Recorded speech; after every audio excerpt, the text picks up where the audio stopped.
Hello. Happy Thursday, not Wednesday.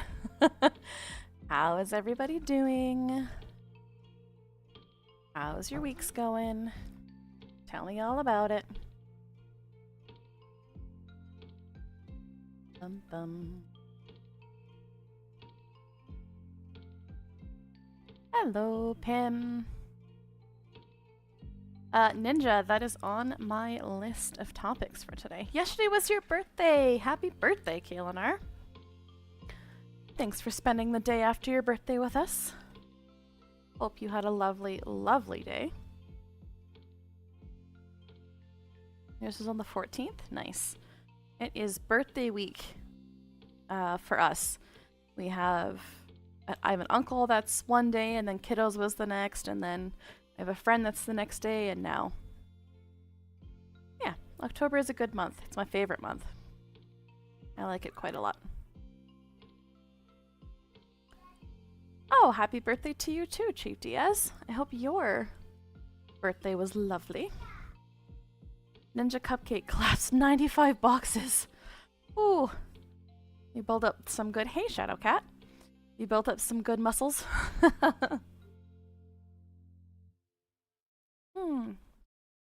That's exciting.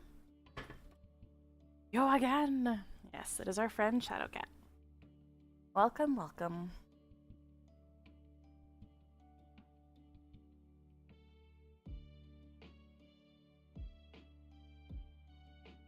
Yeah, October's a good month. I like it a lot. I have spent the last 2 days, decided I'm gonna choose a room in the house based on how many spoons I have and how much I feel that I can do, and then clean it out from like top to bottom. So I did our living room / my office space yesterday, and then today I cleaned out one of the bathrooms. That feels good. It's like, you know, I didn't realize how much crap we have all over the house. Mega bonk is a hell of a drug. Relationship with your mother is... Oh, I'm sorry, Kat.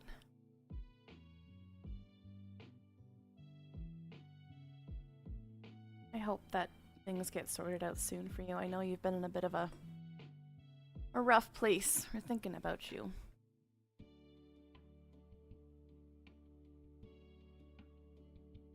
Rogue Trader, hey?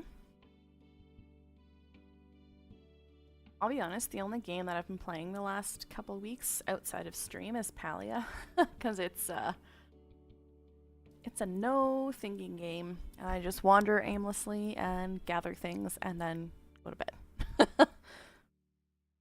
Your mom's birthday was on the 1st. Amazing. Well, happy birthday to your mom, Chief Diaz.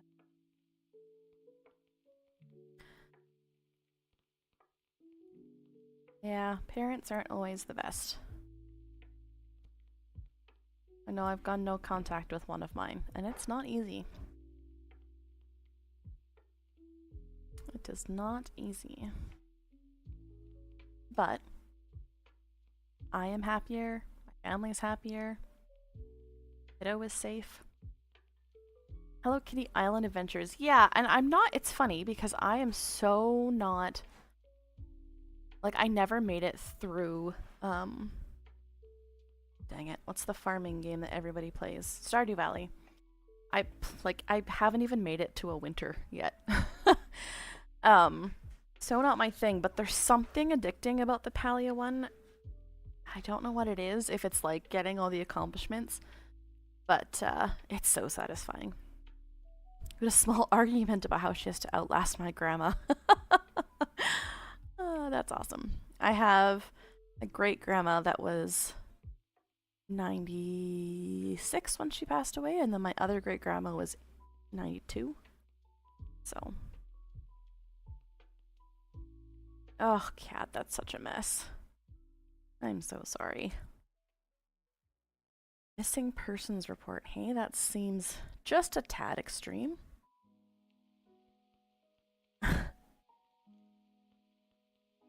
That sucks, friend.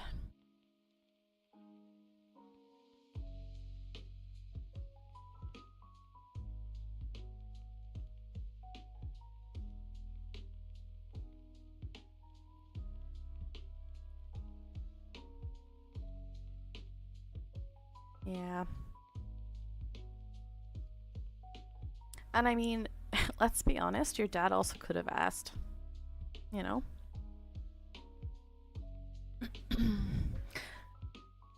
um, for today, ugh, it's so messy. I'm gonna do something a little different.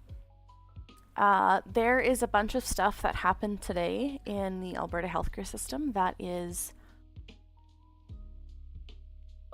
gonna want to make us all pull out our hair. But the more I was looking into it, the more stories about different provinces across Canada came up. So I thought, hey, Tyrion, I would do a West to East Coast healthcare coverage. Now, there's some of the territories that I didn't find a lot on. If one of you has something you want me to share, you can send it to me as a DM. But there's some sneaky things happening in healthcare. There's some really positive things happening in healthcare. And we're gonna start on our wonderful West Coast with BC. Very soon.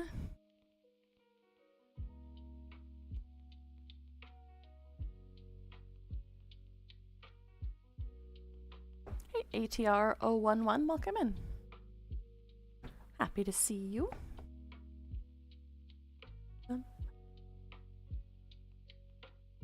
Hope your Thursday is going okay.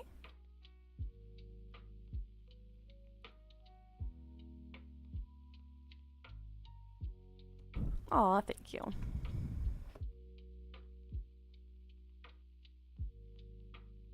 My day so far has been good. I got some stuff done. I'll fall asleep, yeah. Kiddo got a bunch of Lego for her birthday, so we've been putting Lego together. She's crazy good at it. It's wild to watch how fast her brain is.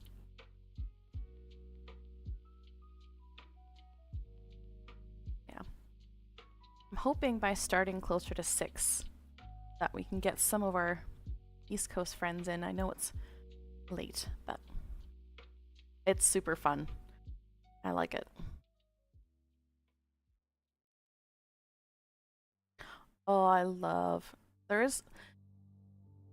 when we had leftover turkey when I was growing up, we would make gravy, or take whatever leftover gravy, and put it in a pot with some of the chicken leftovers, and then we would do turkey on toast. So you toast, put cheese on, and then like scoop over top some gravy and turkey.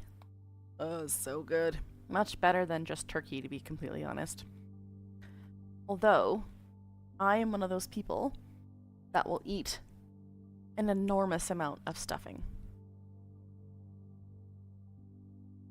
I love stuffing. So good. Hey, Neuropunk. Nice to see you.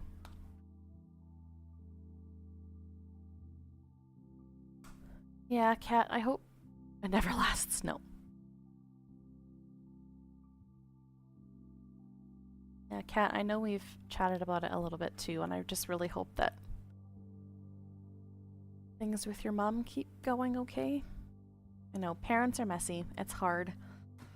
They're supposed to be the two people that love you the most, and sometimes it just doesn't turn out that way, and it's really, really hard to deal with. And I'm not saying that flippantly. I'm saying that actively.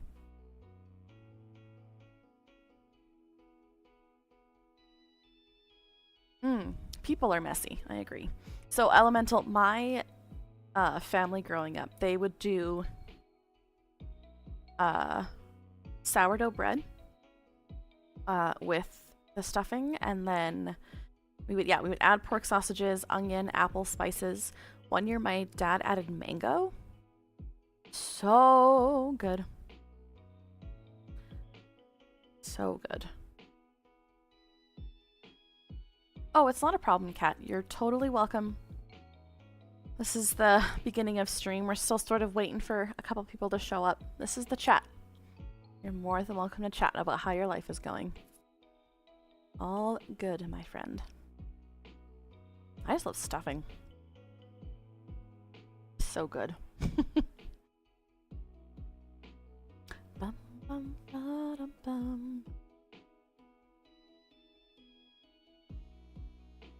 Absolutely. You are totally fine, friend.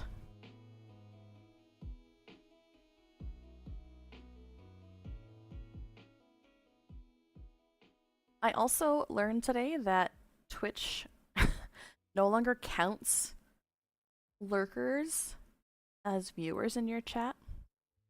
I don't know exactly how they're tracking what makes a lurker and what makes a viewer, but I've resigned myself to the fact that my numbers are going to go down, and it's not because I'm doing anything wrong, but because Twitch is changing stuff. It's just unfortunate. Mm-hmm. Yeah, it sucks. Yeah, and I don't know. Yeah, lurkers and ad blockers both the same. I appreciate it, Kalinar. And again, I don't know if it's like if you send X amount of messages in a certain time, but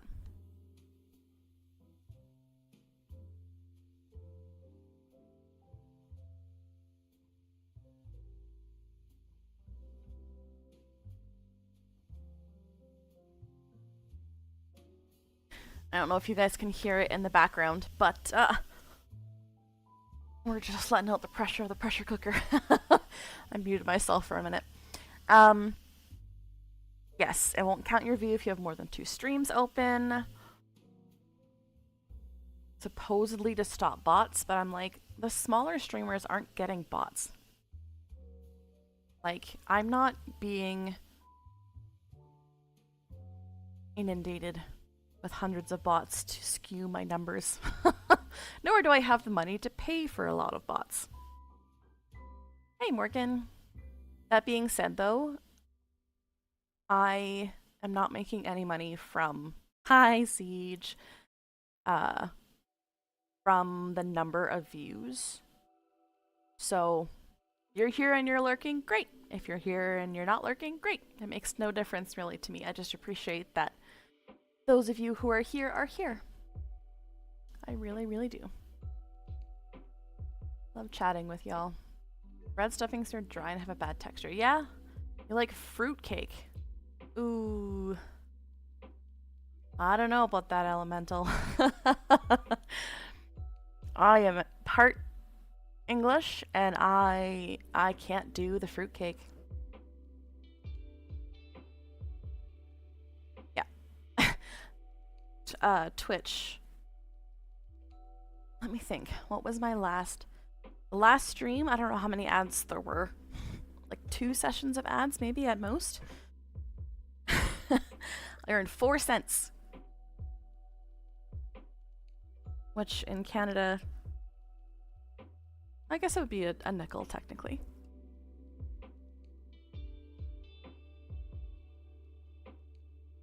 But yeah.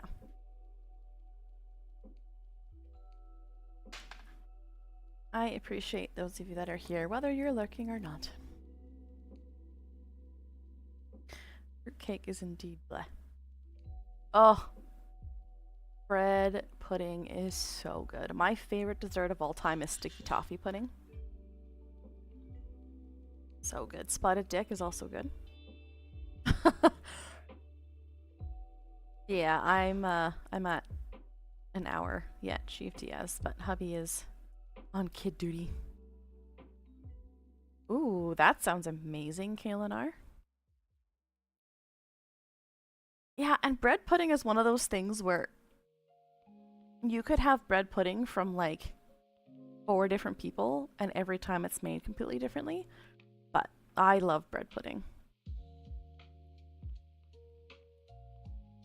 Lucky, basically if you're watching the stream but not commenting, or some streamers, if you do this command, it will count you in as lurking, but Twitch is no longer counting those, so. Yeah, exactly. Yeah, thank you, Stargazer Vapor. I have nothing set up for it because I keep forgetting, but yeah, it soaks up the heavy cream and I mean sticky toffee pudding, the sticky toffee part of it, the sauce, so good. And you just have this like warm what is the cake based date? A warm date cake. And it's just like soaking up like cream and caramel sauce. It's so yummy. Yep, exactly, Lucky. And again, I don't know what the conditions of it are, so who knows. Savory bread pudding. I don't know that I've ever heard of savory bread pudding. Sounds delish. Bum, bum.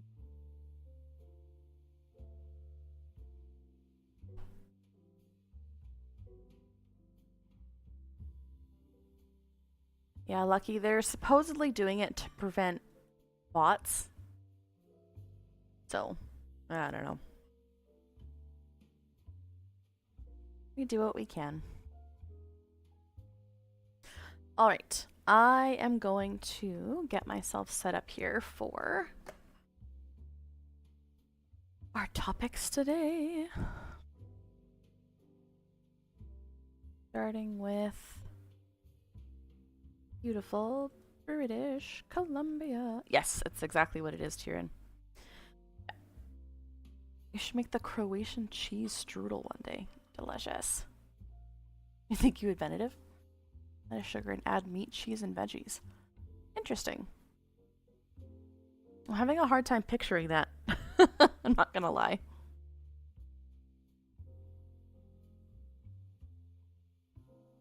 But I'm sure it's delicious.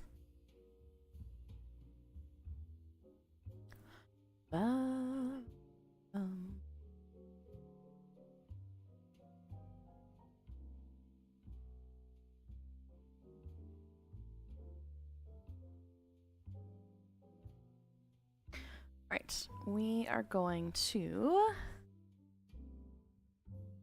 switch over here. Let's pause la musique. Let's see, I just want to see if the sound's working for a sec. Let me know. No, it is not. Hey, babe.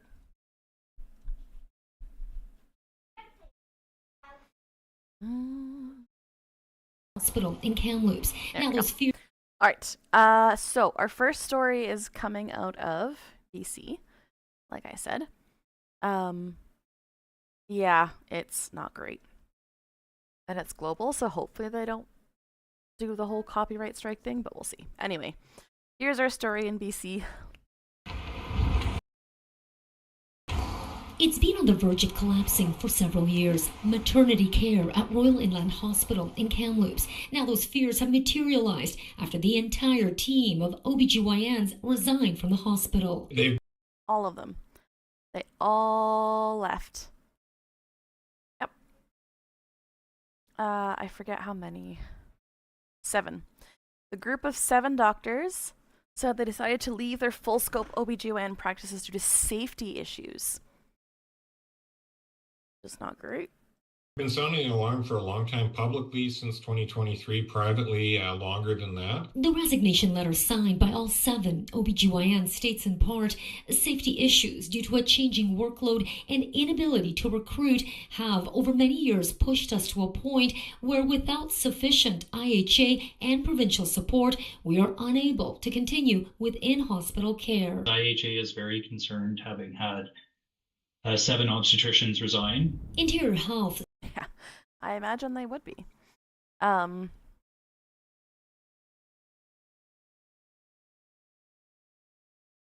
The other thing that happened is there was a loss of the Thompson Region Family Obstetrics Group. So all of the OBGYNs were getting all of these cases. So OBGYNs will no longer provide in-hospital care for labor, delivery, and C-sections.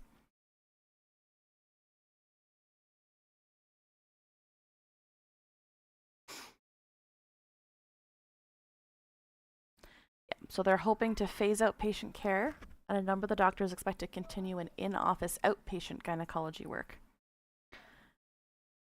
Yeah. Saying it's been working collaboratively with the specialists, but admits there is room for improvement. We have lots of opportunity to improve the practices for our providers, and we have lots that we listen to and lots we try to act on. And we've also got an opportunity here to lean in further in working together. The crisis in Kamloops, mirroring one here at Kelowna General Hospital, had made headlines earlier in the year, where unsuccessful calls for changes to the staffing and recruitment and retention models led to many resignations by pediatricians and OBGYNs, resulting in a 2-month closure of the pediatric unit this summer and significant service reductions at the hospital's maternity clinic. This is a massive problem. It seems to be spreading across the province, and the government. That's why I've been calling on the Minister of Health for months now. Yes, I did see that, Kalinar. That was. I remember talking about it on stream.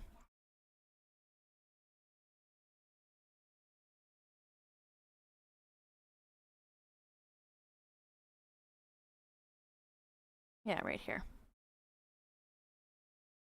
Doug Kobayashi is the mayor of Colwood, BC.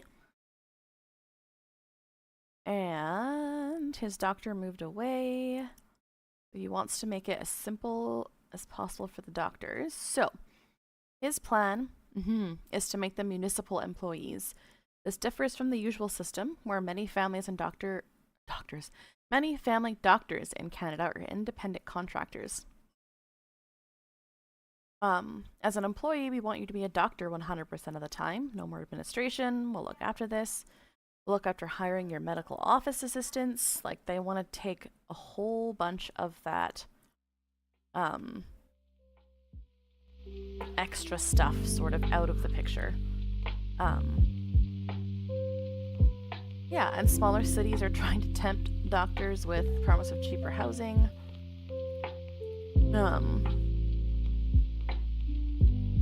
So yeah, there are places where they're trying to do different things, but to provide a cohesive plan, thought-out plan to stabilize these services. BC's health minister assuring expectant mothers care will be provided at Royal Inland despite the challenges, adding the ministry and IH are doing everything they can to recruit doctors and restore proper care. We're also in the process of finalizing a new contract offer that will significantly increase compensation to better support workloads, improve recruitment and retention. As those efforts ramp up, IH is also having to address criticism of creating a culture of fear about speaking out and a leadership that's too authoritarian. We get shocker. that there's changes that need to happen, and we are working to make those changes. It takes time to shift a culture, and it takes time to shift long-standing practice patterns. A shift that's now the responsibility of IH's newly appointed CEO, Sylvia Weir. But whether the health authority's old CFO can bring in new practices remains to be seen. Claudia Van Emmer, Global News, Kelowna. All right, so that is Kelowna.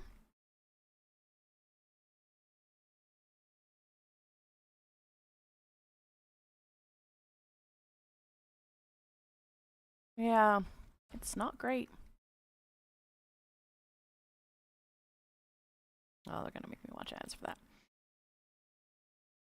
All right, are we ready to be extra angry? Because something happened today in Alberta. Yeah, that too, Kalinar. You're correct.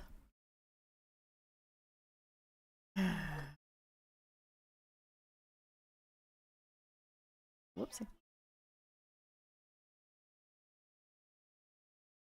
All right. We'll move to Alberta, where Alberta Health Services confirmed it's eliminating hundreds of positions in our drastically understaffed healthcare system. In an email statement, it started by issuing layoff notices that will affect approximately 100 employees and 300 vacant positions. Yeah, exactly. So things like IT, finance, human resources, and community engagement. So, you know, those people in IT that if something in the hospital room breaks, nurses don't know how to fix it. That's not their job.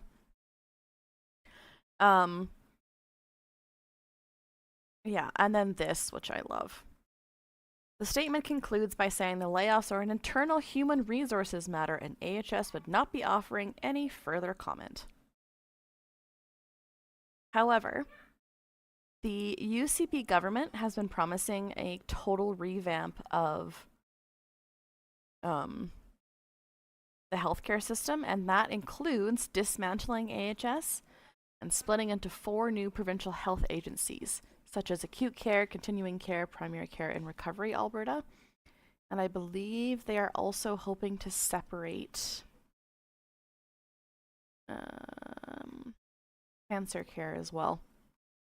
So, you know, splitting these services into different ones to further. Yeah, that's where I'm trying to go with this, Pim. You're correct. So all of these different branches of AHS are now are being split up and then told that they're supposed to be, hey, Laurel, continuing to communicate and talk about patients. Like, yeah, what if you are someone in primary care, right? Anybody that's in acute care could go into continuing care, right? And when you start separating these things out, it adds more paperwork. It adds more chances for things to get lost and people's medical papers to get lost. It's a disaster. And it just keeps going and going and going. Yeah, this is the review of the critics have assailed the plan. Yeah, exactly. This is from, why do I have this? I don't know. That's from 2013. Unsure why I have that in there, but the Premier, her latest mandate letters outlining the priorities for Alberta's health ministers are again reigniting concerns that the government is paving the way for more private delivery of healthcare.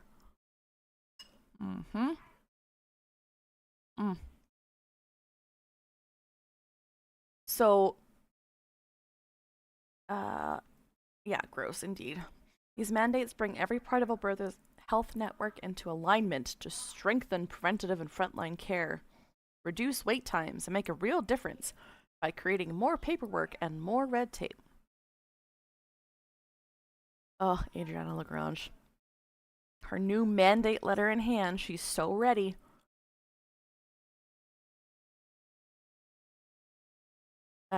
Yes, this is the next thing they're hoping to move, because they have already moved blood work services to a private company, and that was such a gong show.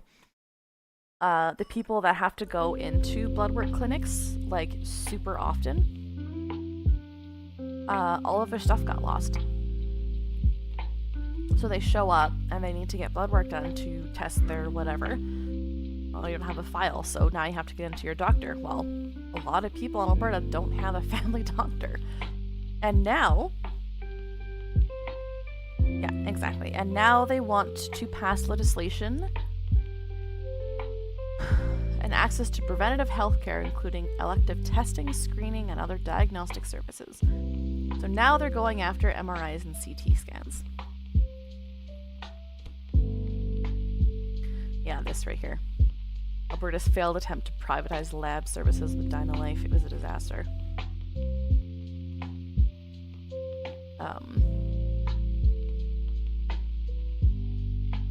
Matt Jones, the minister responsible for hospital and surgical health services, thank you, my love, is tasked with fully implementing a competitive activity-based funding model for insured cervical services to reduce wait times. Sounds an awful lot like private healthcare. Thanks. Hubby made supper. He's just bringing me all the stuff that goes with it. I think there's a lot of things where it could certainly open the door to more private care.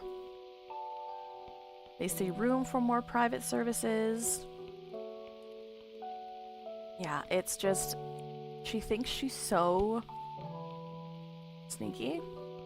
And she's just not. Yeah, I got a good one. I'm also gonna try really hard not to chew on stream. I'm hella hungry. What else? Oh, yes. Danielle Smith decided that one of the things she was going to do to prove how good the government was and how bad the teachers were was to offer free vaccines from Head No Spoons. Yeah. I don't know if I told you this, but I was trying to order a mug and I mucked up and I ended up ordering a mug that had like $40 of shipping without meaning to, so we don't have extra money for ordering out, but we did yesterday for Kiddo's birthday. Yeah.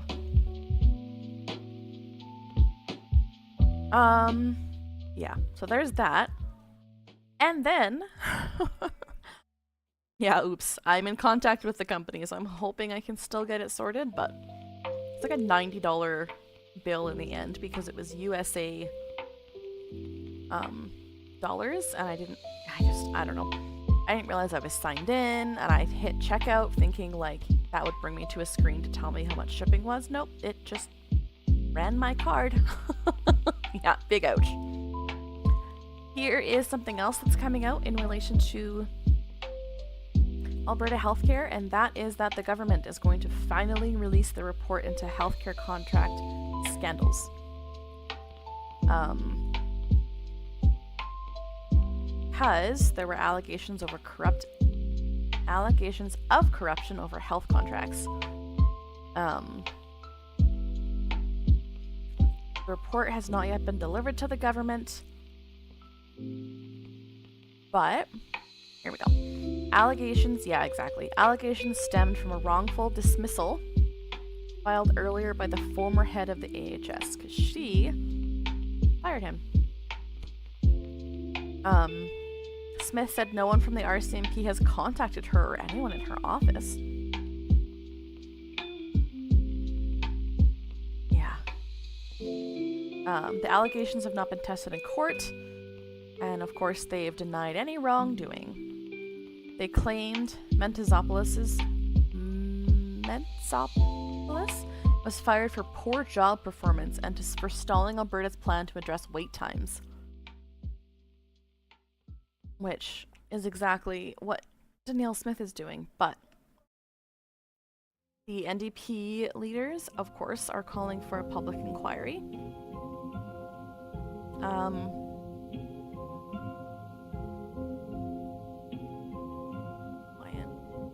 Yeah.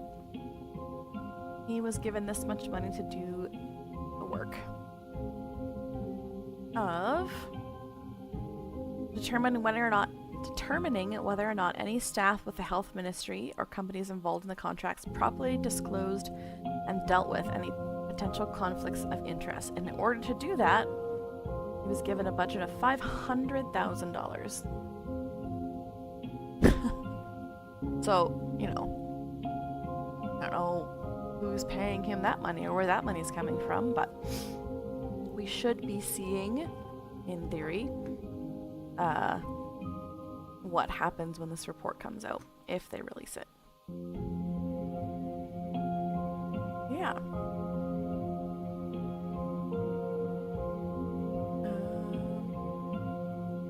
Okay. One more frustrating story. Yeah, I know, right? I'd love to live on that kind of income. One more horrible story, and then we're gonna do a good one. So we're moving from Alberta into Saskatchewan. Saskatoon man undergoes invasive medical procedure in the hallway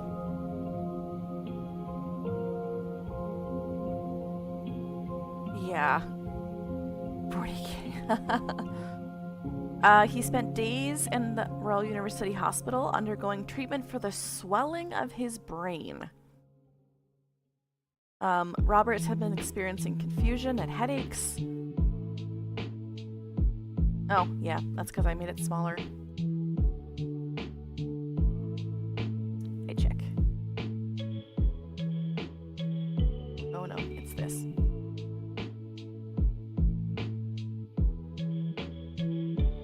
There we go. Oop. Now she's gone entirely. There we go. That's back. Alright.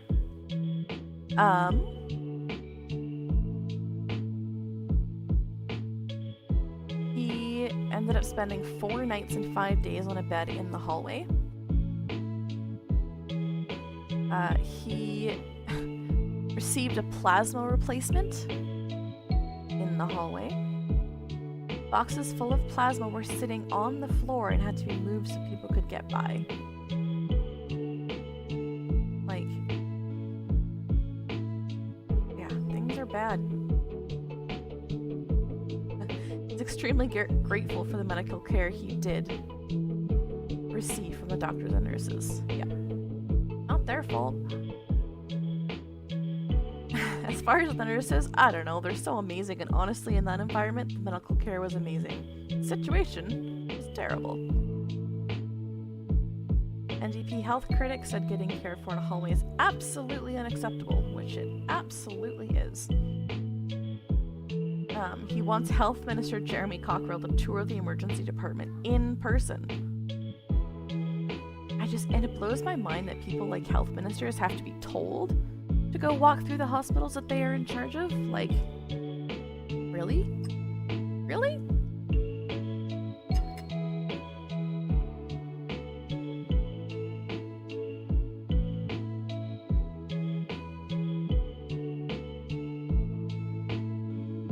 Alright. Off to Manitoba, where good things are happening. Yay!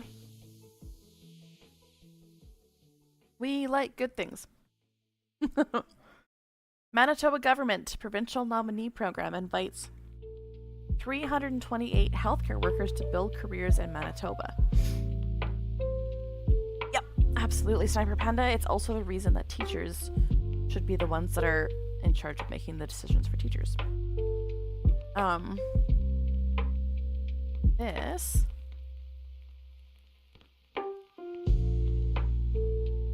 Yeah, Manitoba to the rescue, that is correct.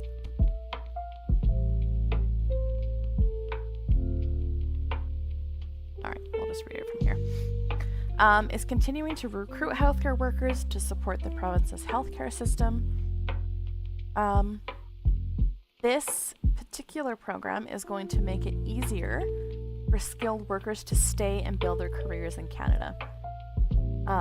Because there are 328 temporary foreign workers working in healthcare right now, and they've been invited to apply to the Manitoba Provincial Nominee Program to remain in Manitoba and continue serving. This includes 187 healthcare aides, 21 doctors or physicians, 11 registered nurses, and other key professionals.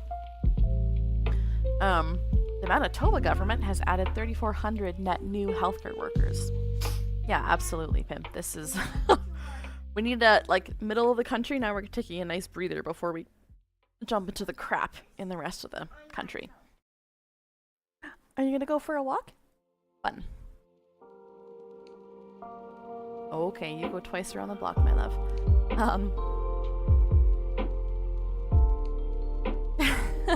Yeah, there's my 6-year-old. Yeah, so essentially they're making it easier for these people to stay so that they have more people in their healthcare system. Oh yeah, Ford fixes everything. All the time. Yeah. So you can immigrate to Manitoba under the skilled worker stream. Education, business, and federal immigration programs. And it's such a smart way of keeping people in. Because the reality is that every healthcare system across Canada is in need of more people. And this is just a really great way to do it.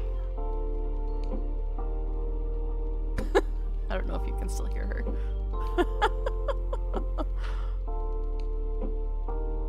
She's getting ready to go for a walk.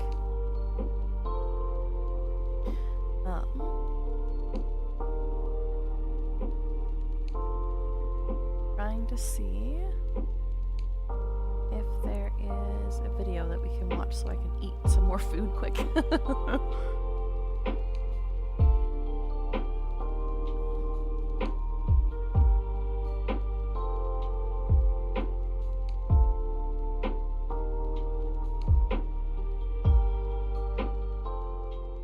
Alright, that's okay. Yeah. Every nurse, healthcare aide, and doctor we retain strengthens the healthcare system. Absolutely. Yeah, I know. Katie's not doing so great.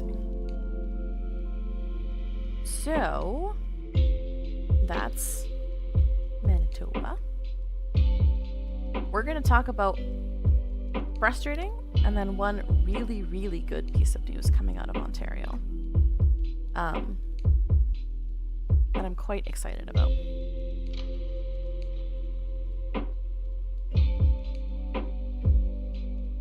Alright.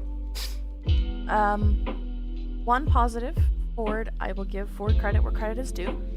They have hit the halfway mark in clearing the Healthcare Connect waitlist for primary care, which is good. They've connected 118,000 people with a family doctor. And reduce the Healthcare Connect waitlist for those that are still waiting on a family doctor. However, the Ontario Medical Association is concerned because, yeah, it is very good news, that bit. The government changed the rules for international medical school looking to do their residency in Ontario, saying that where'd it go? Oh yeah. They're going to give Ontario residents first dibs on residency positions. And the province will be saving first round international graduate spots for people who attended high school in Ontario for at least 2 years. Those are the people that are going to receive the top positions in residency programs.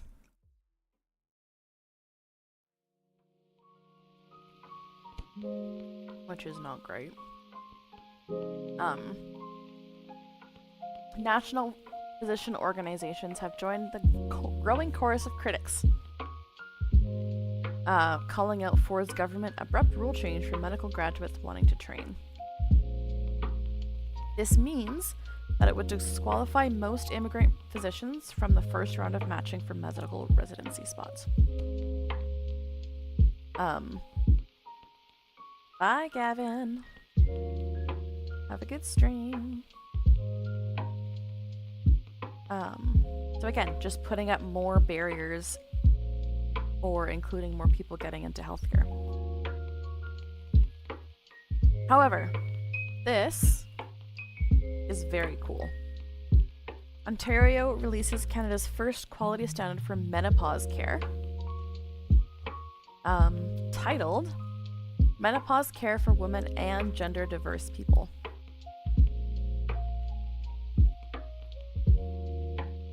Which helps patients know what to ask for, helps clinicians know what they should care for, help healthcare organizations, measure, assess, and improve their performance in caring for patients. Quality statement 1. Yeah, it is. It's great.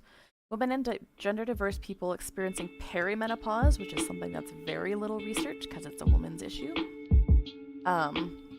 Women And menopause receive care from a clinician who has the knowledge and skills to provide evidence-based menopause care. Imagine not having to be a requirement. Starting at age 40, women and gender-diverse people are asked about menopause-associated symptoms. You know, bringing it up. Because there are people who can go into perimenopause in their 30s. That's a thing. Starting at 40 or earlier, they receive evidence-based information about perimenopause. It does, yeah. Women and gender-diverse people experiencing vasomotor symptoms during perimenopause are offered hormone therapy as first-line treatment. People who have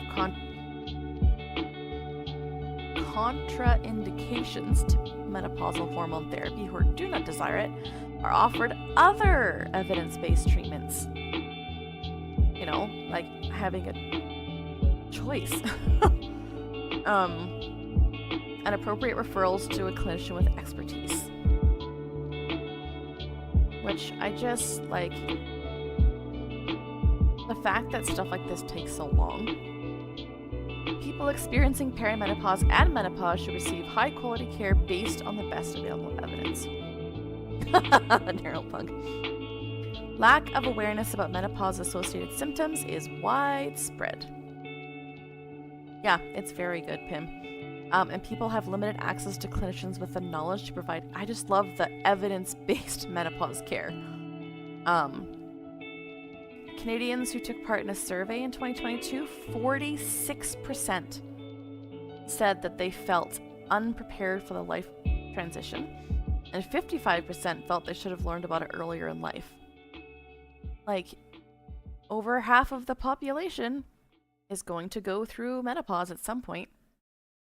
And 55% of them wish that they had learned about it earlier. Menopause-associated symptoms are often mistaken for other things, leading to incorrect treatment and delayed care. A substantial obstacle is a lack of consistent evidence obtained from systematic data collecting and reporting. Because, shocking, they don't do research on this stuff. Indicators that can be measured.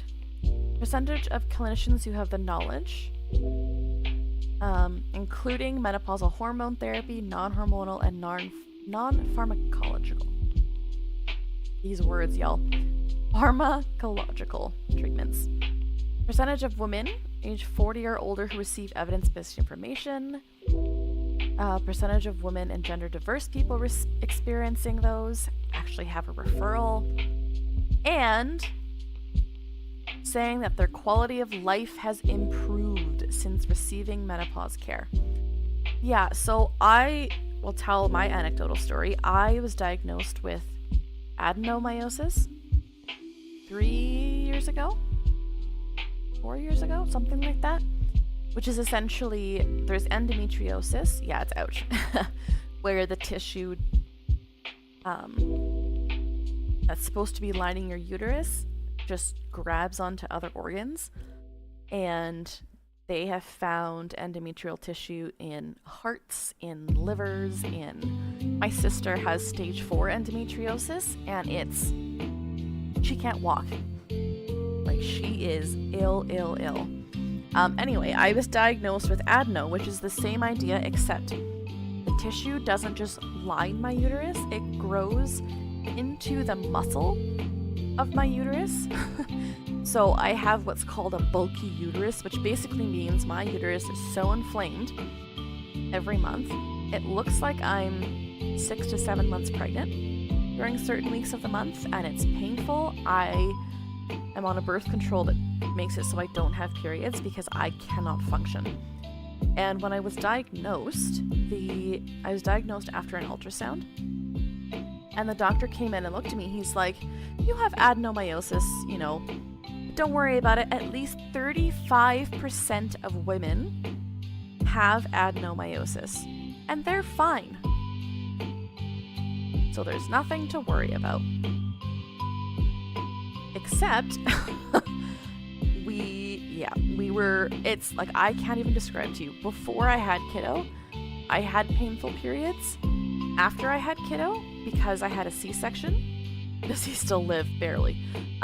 So I have inflammation and scar tissue around my C-section scar because it was an emergency C-section, and they were more concerned with getting kiddo out than with cutting super perfectly, which I appreciate, obviously.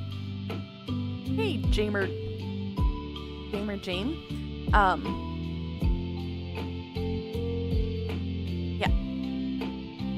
Yeah, that's fair.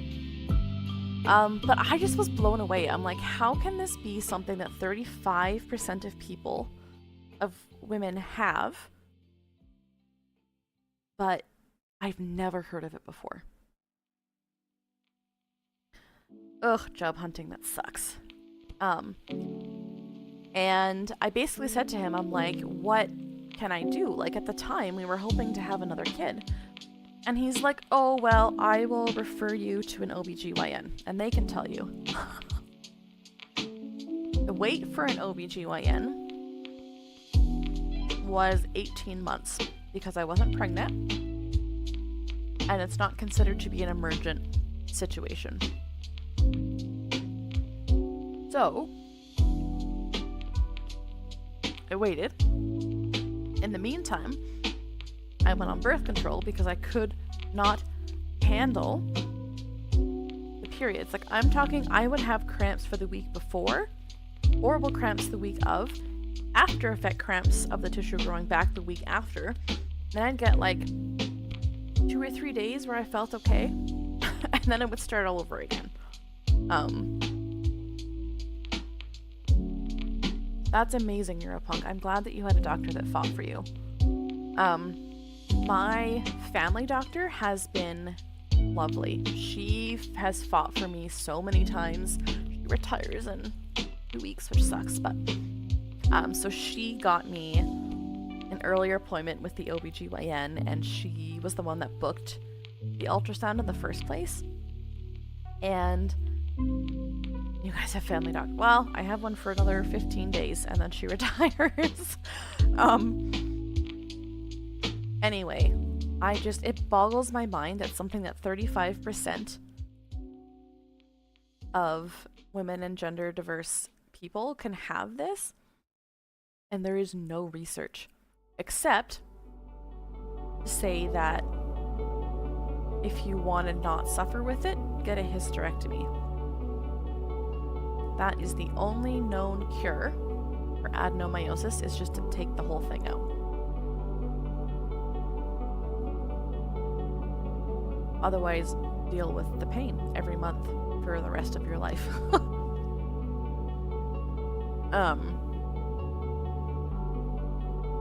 Yeah, not cool. So I am on a type of birth control that makes it so you don't ovulate, so then I skip the whole process. But yeah, so I was going to get the hysterectomy done this year because the birth control that I have is up after 3 years. However, last year I got my gallbladder taken out. So I was like, maybe I'll give my body a little bit more of a chance to recover.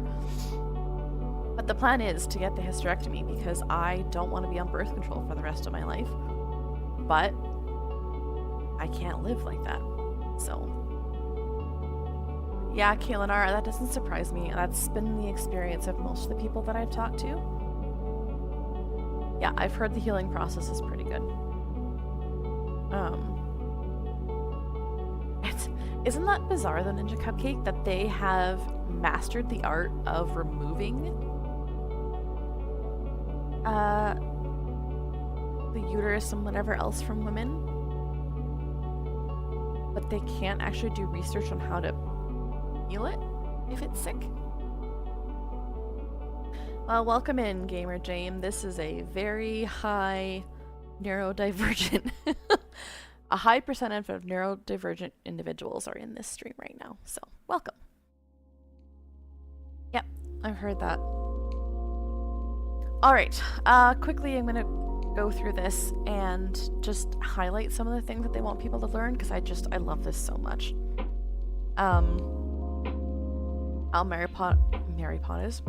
Perimenopause is associated with major psychological changes. There you go. How to provide culturally appropriate care for people, and how to address the systematic barriers to high quality healthcare from people from racialized groups experience. It is, absolutely it is ATR.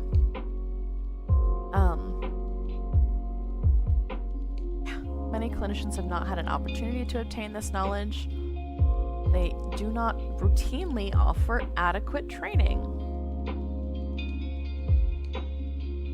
Some clinicians have difficulty recognizing menopause, so they say, oh, it must be depression.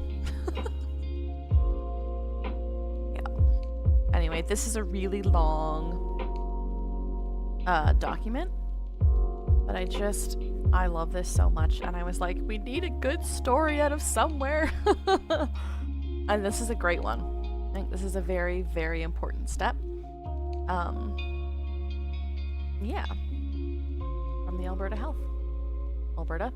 Ontario Health. All right. Yep, exactly, Pim. Vaginas are wizardry. Basically, a mystery to us all. I am going to take a quick 5-minute break. I'm going to shovel some of this pasta in, and we will keep going with Quebec and the Maritimes, and go from there. Yeah, Kalinar, I wasn't offered that. Sure, Lucky, go for it. But go get a drink, stand up, stretch, do all of those things. I will be back a little less hangry, and I'll see you in 5. Bye.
Alrighty, let's take a look. I got the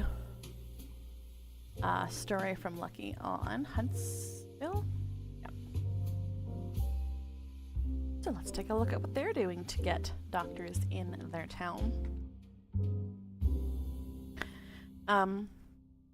Great. When you practice in Huntsville, you join the interdisciplinary professionals at Algonquin Family Health Team. This is their physician incentive program. Let's just turn that down a little, shall we? Goodness gracious. They are offering $60,000 for taking over family practice, $70,000 for taking over an existing practice, and taking more than 200 Huntsville patients off of the wait list. A one-year family pass to the Muskoka Heritage Place in Pioneer Village, family skates, and they can apply for the provincial grant. The residents will also offer additional incentives like car leases, golf and ski club memberships, retail and service discounts, and restaurant vouchers. I love it. That's very cool. I like seeing practical solutions. You know, we make things so complicated sometimes, and sometimes it's just like, hey, we'll make it really nice for you to be here. Can you come and practice medicine in our town, please? The rest of these are kind of short. And not great. At least 5 doctors. That's awesome, Lucky. I love that. Alright. Quebec is following Alberta.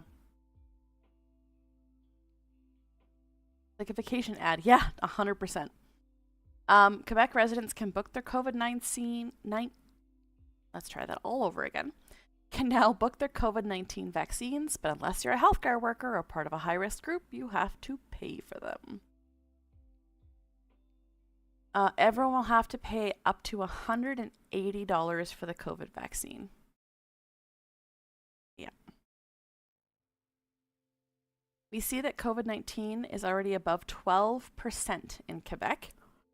The influenza season hasn't started, but it undoubtedly will in the next couple weeks.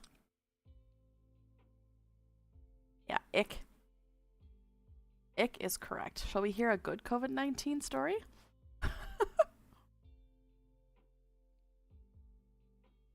That is... Oh yeah, 100%. Masks will be required in all health PEI facilities starting on October 14. Oh, there we go. It's not a matter of if we're going to mask, it's a matter of when we're going to mask, which I love. Good, it is good. Officials says people will have to wear masks inside of all the provincial health authorities' facilities beginning next week. Rates of respiratory illness are often higher this time of year, and masks are known to be one of the easy measures that we could implement. Put on a mask. All members of the public, including visitors and partners, will be required to wear a mask when they're within 2 meters of any patients or residents of a health PEI facility. The new policy goes into effect on Tuesday, and masks will be available at the entrances, which is fantastic.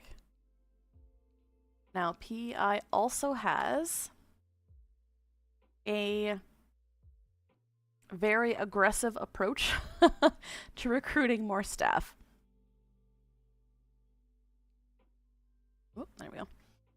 Health PEI says it has increased its physician workforce by 10%.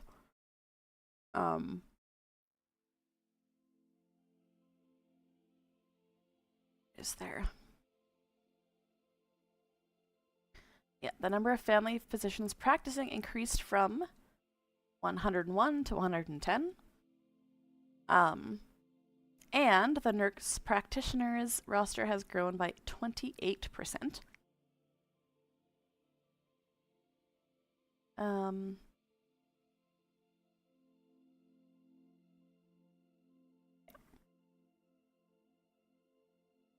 Psychologists are in high demand all over the country, which makes sense.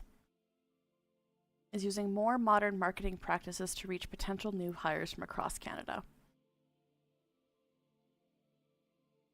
Fraser said the island will have to continue competing. Canada is short about 23,000 physicians, and only 1,300 graduate each year. We've been able to cut our hiring process from 49 steps down to 11. Also great.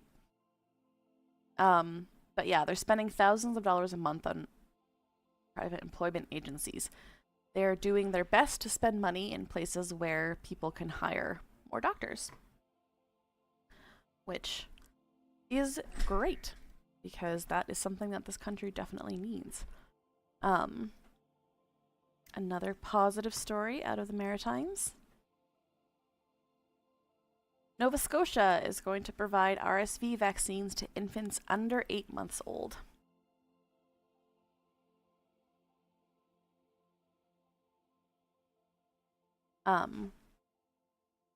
The program will be offered every year during the RSV season, beginning October 15 until April 30. Newborns will be offered the vaccine before being discharged from the hospital, and eligible infants can receive their dose from their primary care provider or public health. Yeah. RSV is terrifying, especially if you have a tiny, tiny, tiny baby. So yeah, a win for another maritime province. New Brunswick. Yeah, we need some happy. Top priority is getting every NB a family doctor. They released a strategy with 6 priorities for improving the province's healthcare system. If everyone in New Brunswick had access to primary care so that they stayed well and did not get sick, did not need to go to hospitals, I think a lot of the maritime provinces are currently under elections right now. The Holt government has made the establishment of collaborative care clinics. Yes, Susan Holt is the Liberal Party.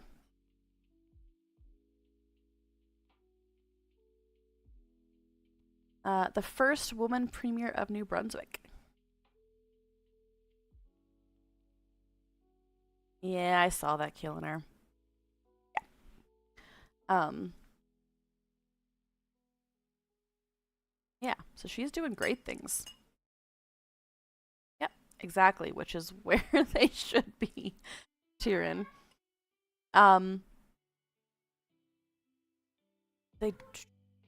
The new clinics. This is what I was looking for. Provincial health plan. Overview. They've been facing critical challenges. They need more primary care. The workforce, 33% of physicians and 27% of nurses are over the age of 55.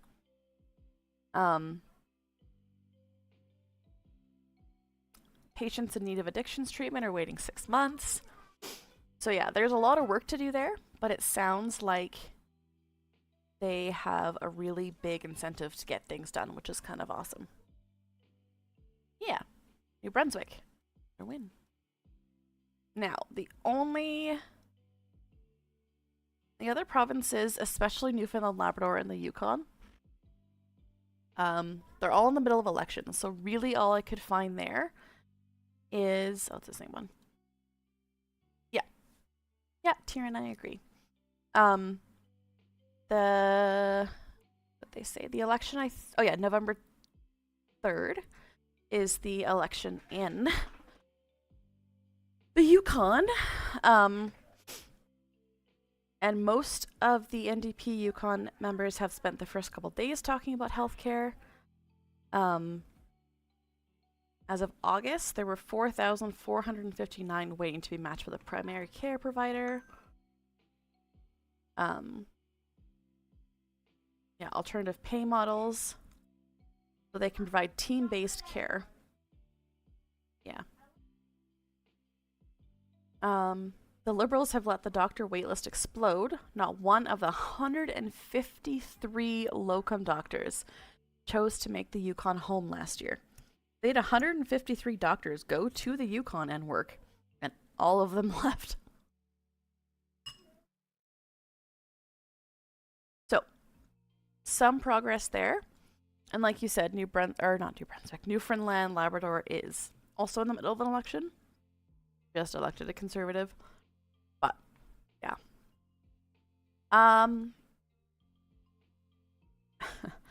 We are going to...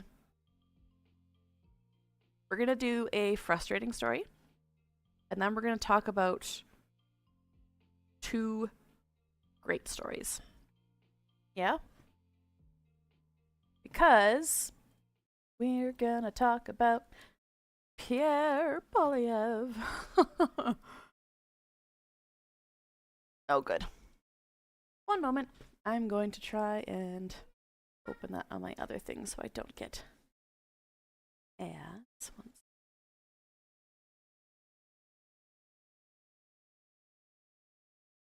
We're not going to watch this all. It is a half an hour long interview. But yeah, sorry.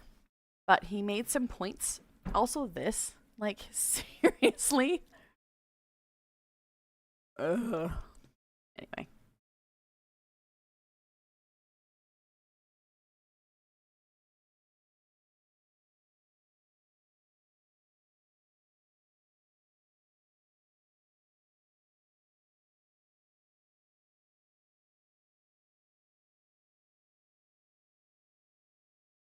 Learn how to be a leader.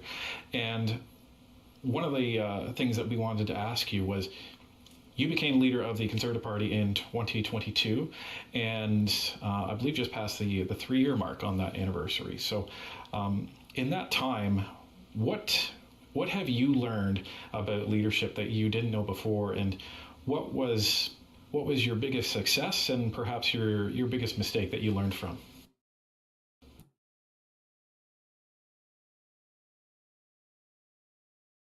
All right, y'all. What do you think he's going to claim as his biggest mistake?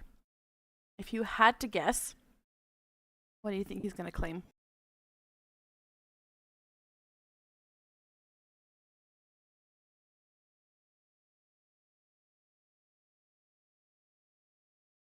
Yeah, except he didn't axe the tax. All right. So I would say, in terms of leading a team, the biggest lesson is you have to focus on the things that unite the team. So you create the Venn diagram of the things that all the team members believe in and focus on those things.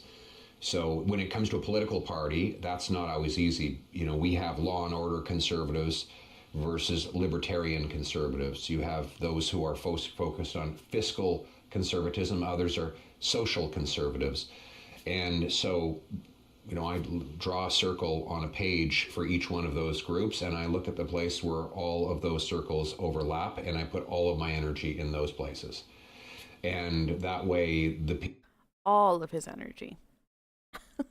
People, the various parts of our coalition, feel like they're getting something that matters to them. You never succeed by turning one group of your team against another group. So I am a little confused as to whether or not he's actually spent any time with the people in his parties. Yeah, you have to find a way to focus them all on the things that unite and that they cherish. So all of our team supports free enterprise, small government, low taxes. Obviously, libertarians and fiscal conservatives value those things the most, but all of. Yes, he is being interviewed by a right-wing news organization, but there is...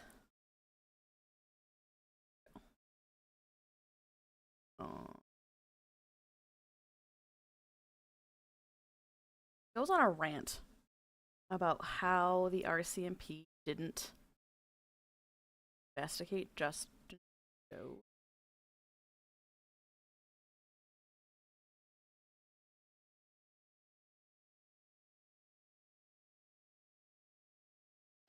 and it really shocked the world over. People that even non-conservatives, I think they were shocked by it. But Valid. since that event, does that bring? He's talking about Charlie Kirk here, by the way. Does that bring your life? Does that bring your family into focus? And has it changed how you view politics, even in Canada, considering that there's potential violence against people on the right that are just trying to get a message of common sense out there? That's all they're trying to do. Yes, absolutely. They just want to tell people about common sense. They have no other priorities. They've got no other message. I mean, obviously, our thoughts are with the incredible family of Charlie Kirk, and our condolences to them. He was winning a lot of debates, and I think Was he winning a lot of debates, or was he just talking on top of people until they stopped talking? the authoritarian left was frustrated that they couldn't win the argument, and then ultimately they ended the argument, and that's Oh often my so. word. The portrayal of that is so far off base. Yep, exactly, Pim. He was debating a bunch of college students who didn't even study what he debated. What they do, there's a censorship ideology on today's left. The left is Yeah, the authoritarian left with a censorship ideology. become very authoritarian, and they can't tolerate any kind of disagreement, especially when they're losing the debate. No, it's and not they started good. with cancel culture, but then there's certain awful. people who just refuse to be canceled. So that's when the other side gets violent. What's been so inspiring is to see that none of Mr. Kirk's supporters have responded with violence of their. That is not true at all. A man was arrested for threatening a school because of because one teacher posted something about Charlie Kirk. We talked about this on Tuesday. Someone got fired from their job for posting about it. Somebody, just so much lying. Own, they've been very peaceful.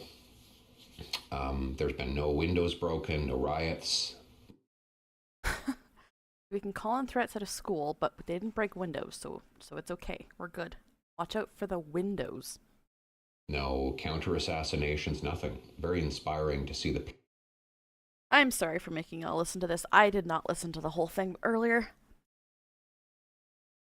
What the hell is a counter assassination?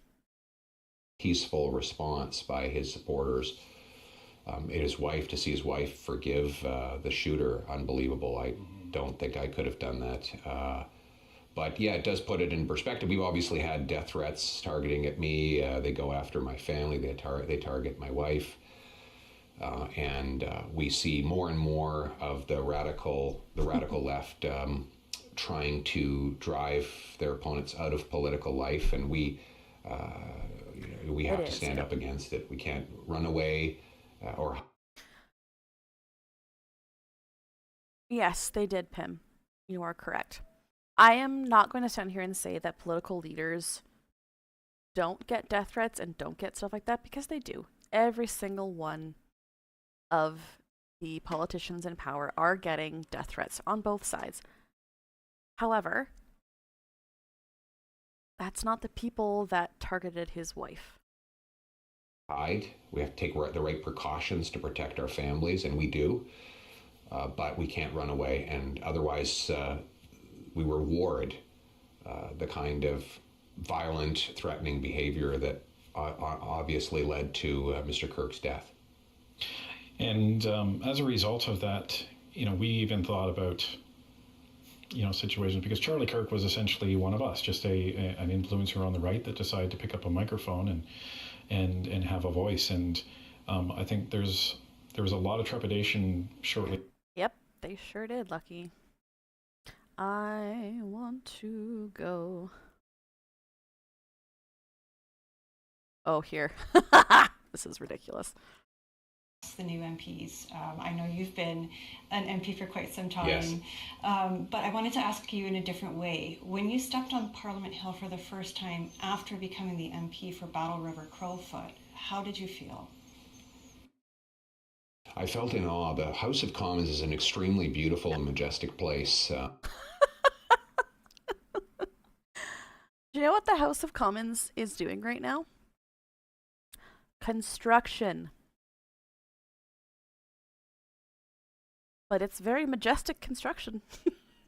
The old limestone walls, the sculptures, the ornate carvings. Yes, there is. The beautiful oak, pine, cherry, walnut woods are they symbolize something. Oh, good night, darling. Look what Daddy gave. Very cool. A sticker for my sticker collection. Okay, good night, my love.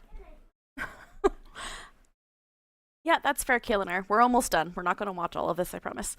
Again, his obsession with wood. They've got oak, pine, cherry, walnut woods, all the woods.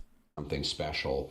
It also struck me that there's only one in every 100,000 Canadians is a member of Parliament. Only one in every million Canadians is a federal minister. So it is an extremely unique privilege. Okay, we're not going to listen to him babble about this. I want to get to...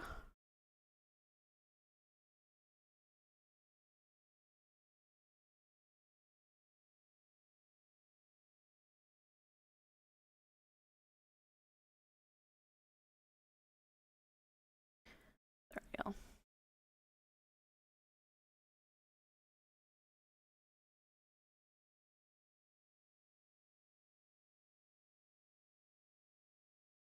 Oh, here. And you found that one of your team, we've looked into it. They're accountable. All right, here we go. It really hit me. What really hit him is he was just talking. That's literally what we're about to watch, Lucky. Pierre tells a very inspiring story about how someone gave him $8, their last $8 before spending it on someone else, so he got emotional. What kind of an asshole accepts $8 from people and it's their last $8?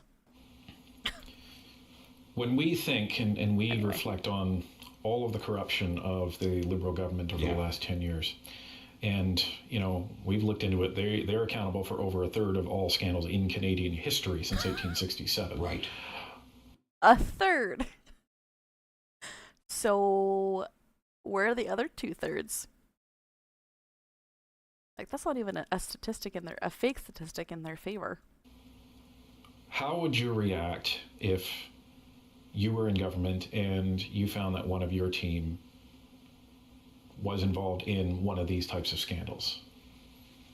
Well, they'd be fired. I mean, obviously you have to find out if it Yep, exactly.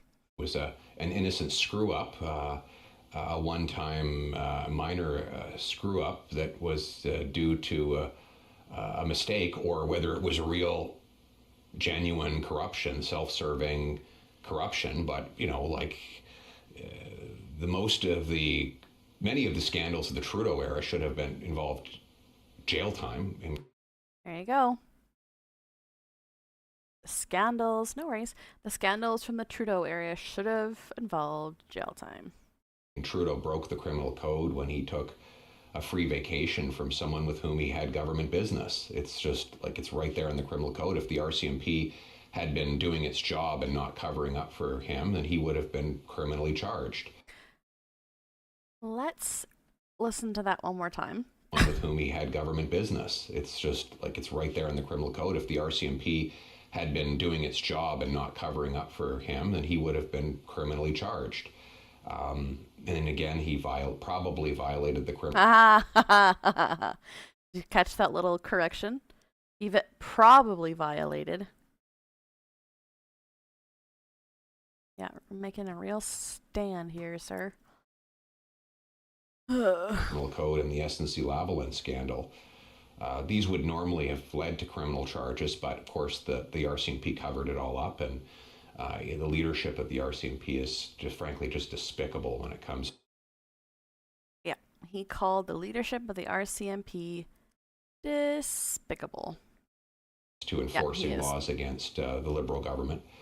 But yeah, I would fire them, and in cases like that, I would report them to the police. So if someone in the Conservative government has a scandal where they accept money or free vacations from someone, he would report them to the police. Now, obviously, the RCMP were told about that, and oh, that's not what I want to do.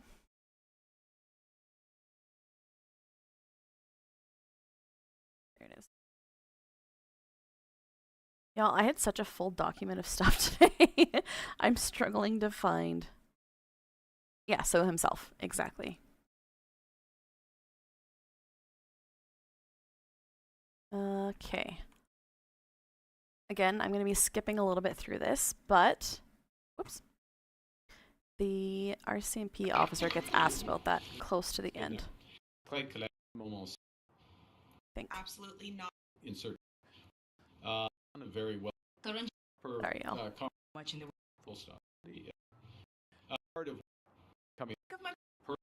This is really annoying. I should have done this before. I'm sorry. Maybe he didn't speak here. Oh no, there he is.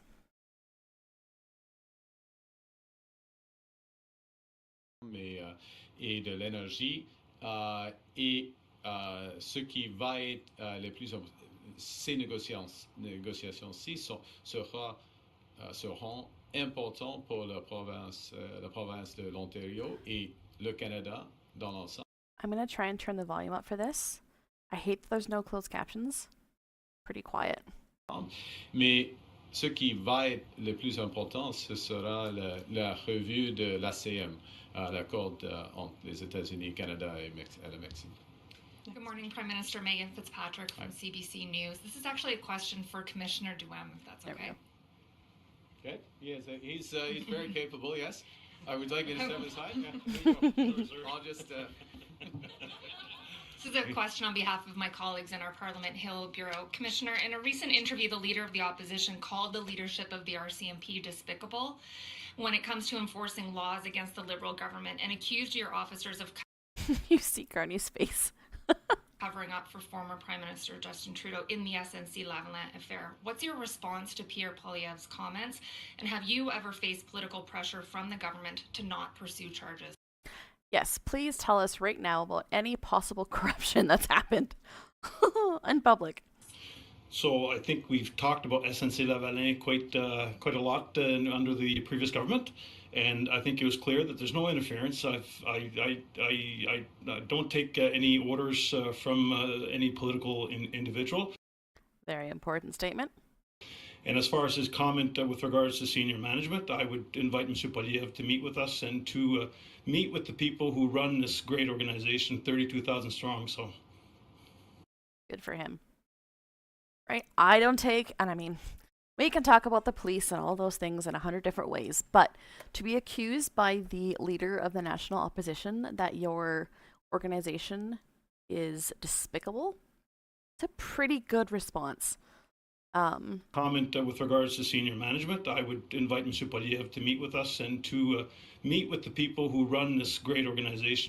I love that. Like, okay, if he's going to make those claims, come and talk to us. Right? It's easy to say words. Totally different thing to take action and actually speak to these people. And 32,000 strong, so. Next question. Good morning, Prime Minister. Barbara with iPolitics. Just passing along a question from my editor, Marco Vigliotti. So Stellantis threatened to... All right. That is our Pierre Poilievre.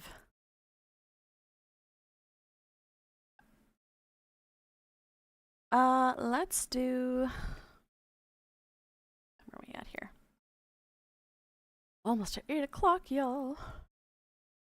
Let's do... We'll do our update on the NDP again next week. There's not a lot of stuff out. However, I will say personally, the more that I see from Rob Ashton, the more I am enjoying them. Enjoying his message. Oh, I got hiccups. Enjoying his message. Oh no, it's not going to let me read this article now, is it? Hold on.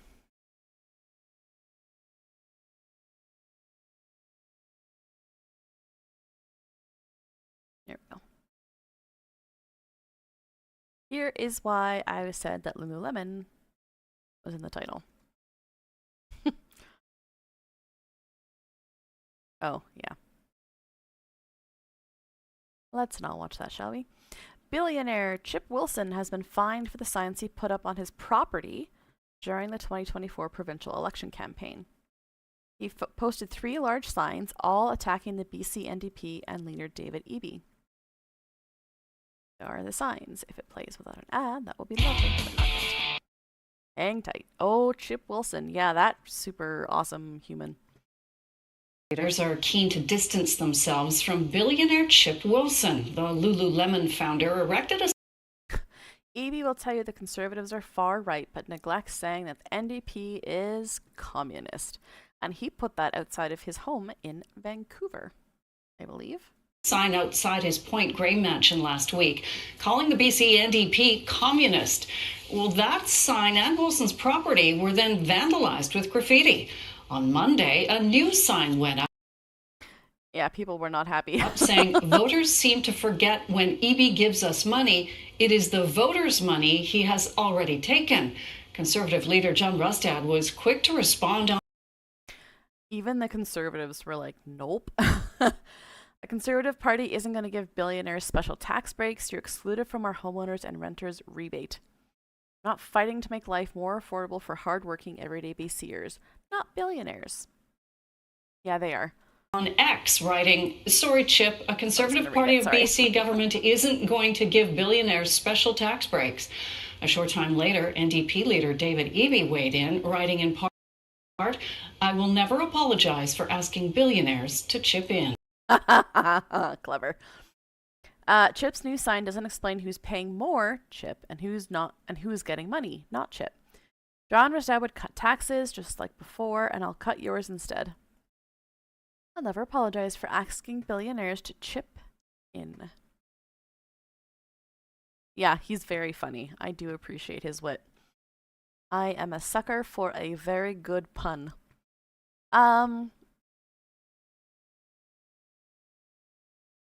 Okay, shall we end on a very cool story? This is something that somebody already said at the very beginning of the live, but I want to point at it because I think this is so freaking cool. Ireland is implementing basic income for artists.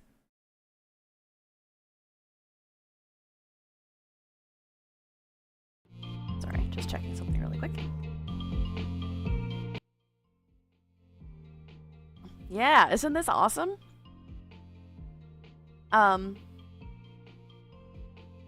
Yeah. Eleanor O'Donovan says Ireland's basic income program for artists completely... Oh, that song. Sorry. A little much. There we go. Was a participant in Ireland's 3-year pilot program that saw 2,000 artists and creative arts workers receive a stipend of $500 a week for 3 years. And Ireland has decided to make the program permanent. Advocates for basic income in Canada are celebrating the announcement, hoping it drives momentum to enact a similar program in this country. Yeah. Basic income is any policy in which the government gives individuals money. This scheme is the envy of the world and a tremendous achievement for Ireland and must be made future-proof and sustainable. Yeah. Said Patrick O'Donovan.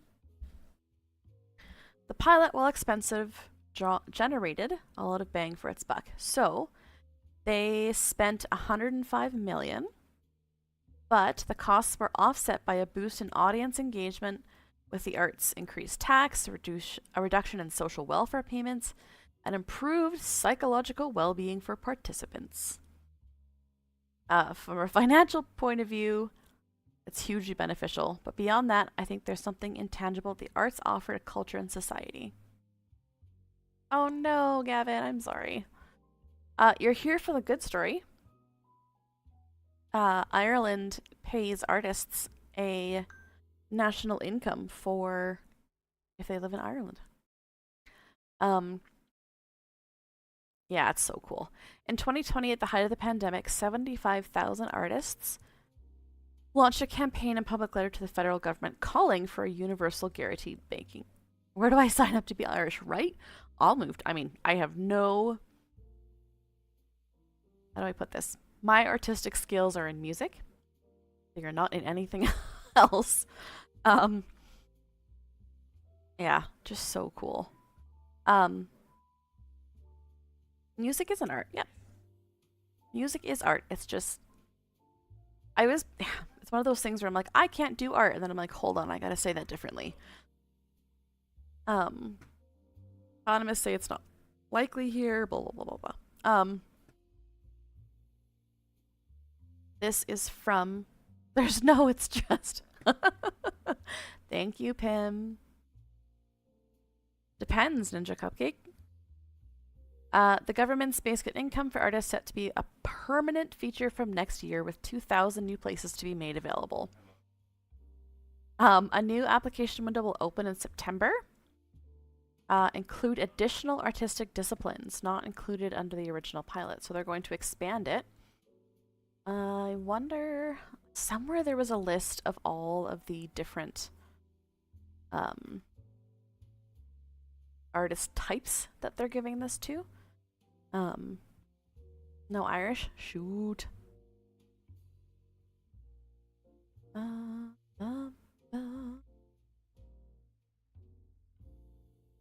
see if we can find the list. Ireland, UBI, artists.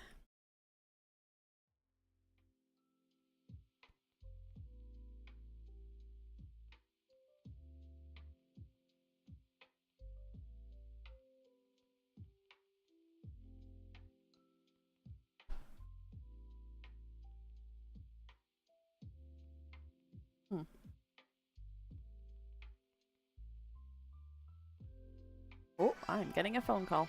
That was very loud. Yeah, I can't find one. However, oh here, practicing artists, creative works, or recently trained. So from what I saw, and I can't find it right now, of course, but from what I saw, it included things like painters, sculptors, that sort of thing, but it also included people in the performing arts as well. Yeah. Yep, exactly. When, I mean, this is a whole different topic for a different day, but with the collapse of the AI bubble impending in film, yeah. Having extra options like this is amazing. Like, Ireland is so far ahead of the rest of us when it comes to this stuff. Last thing I wanted to watch through is a video that somebody shared. Who shared it in the Discord? Let me look. Kart Racer. Kart Racer shared this video in the Discord, and I just thought it was super cool. We're gonna take a look at it. While I am at it, though, I would like... Oh, that's loud. Let's give this person some subs. They do a lot of architectural videos, and this is, I believe, their first one in Canada. And they're from Canada, so. Anyway, we're going to look at the hole that they are building outside of Parliament. So when when Pierre says, "Oh yeah, I walk in there and it's so majestic and beautiful," it doesn't look like that right now.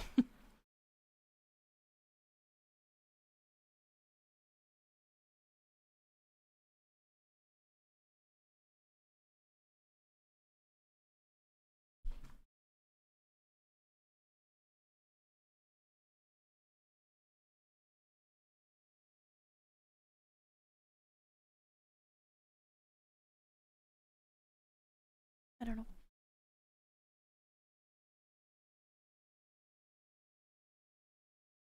Ugh, sorry everybody. I keep forgetting to turn the sound on. I'm very sorry. The precipice. It's all happening now because the future of the nation's most prized asset is on the line. A building that's overseen the last century of this nation's growth. And this mammoth excavation has only just begun. This video was put out yesterday. If we asked you to name the top 3 Canadian cities, what would you go for? Toronto. What are your top 3 favorite Canadian cities, y'all? I have this like dream of going to PEI. I want to go so bad. You don't like cities? Fair. Small town. I am hugely partial to Victoria. So Montreal and Vancouver would probably feature. They do have the biggest populations by metropolitan area. But don't forget Ottawa. After all, it is the capital city and has been since the country was founded in the 1800s. Victoria's so Queen pretty. Victoria chose it for its position near the border of Ontario and Quebec.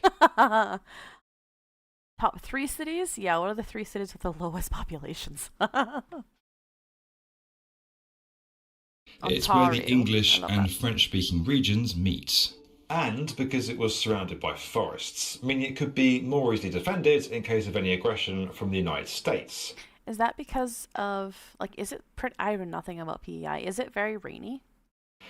As if that would ever happen. We're spending hundreds of billions a year to protect it. Yeah, Our hold on. Gotta go back for a second. English, meaning it could be more easily defended in case of any aggression from the United States. As if that would ever happen. We're spending hundreds of billions a year to protect it. Our military is at their disposal. They should be a state.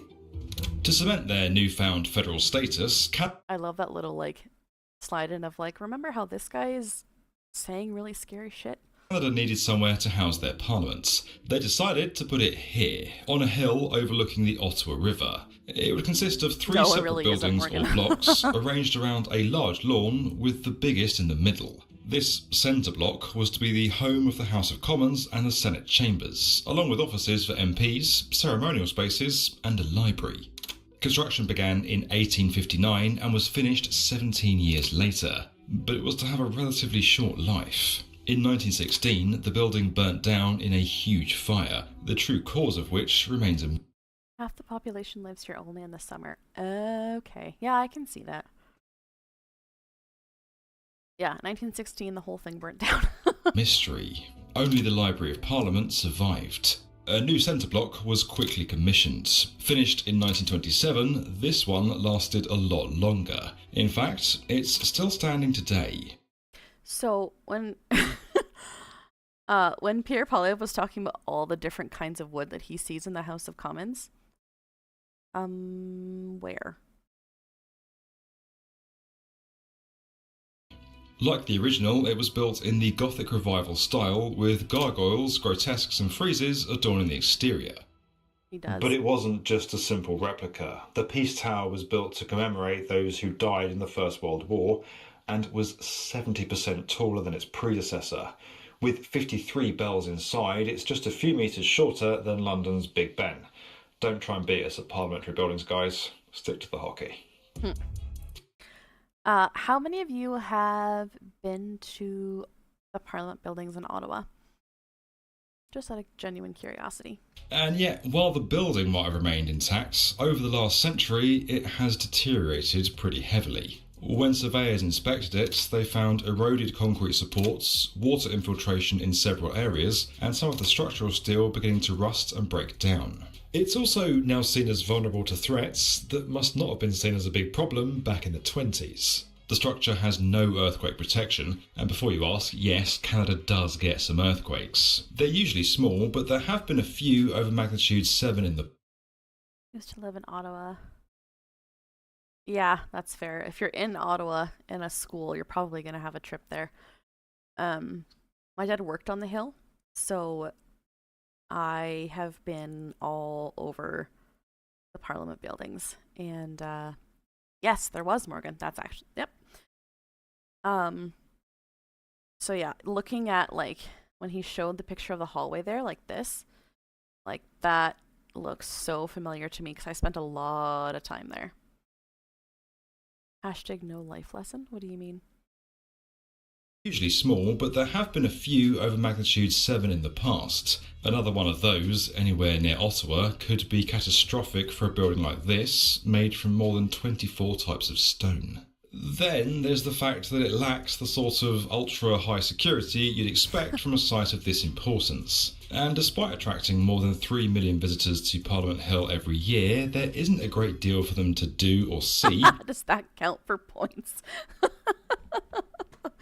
No comment, but that's very funny. And it can get overcrowded. Which is why the centre block is now midway through a $5 billion upgrade that'll see it not just fully renovated, but also structurally reinforced. It's being led by Public Services and Procurement Canada and is the largest and most complex project of its kind in the country's history. You only need to gaze out. Look at that. Do you see that in the back there? So when people... Where are we? I'm totally turned around right now. This is generally... Yeah, the front. They've built a huge hole in the ground. Across that front lawn to see the scale of what's happening, because half of it's gone. In its place for the time being is a 23-metre deep pit stretching across the entire length of the building. To make it, explosives were used to cut through the bedrock, with 40,000 truckloads needed to carry the material away. When did the convoy in Ottawa? 2021? Because you can actually see behind them some of the construction barriers.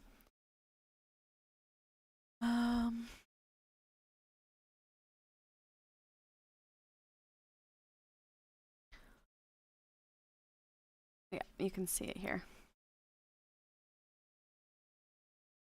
So here's the convoy, and here is the giant freaking pit.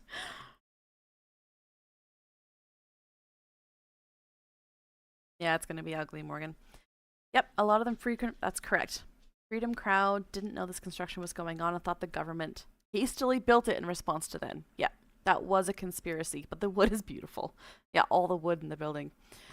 But yeah, here you go. There's the large hole in front of Parliament.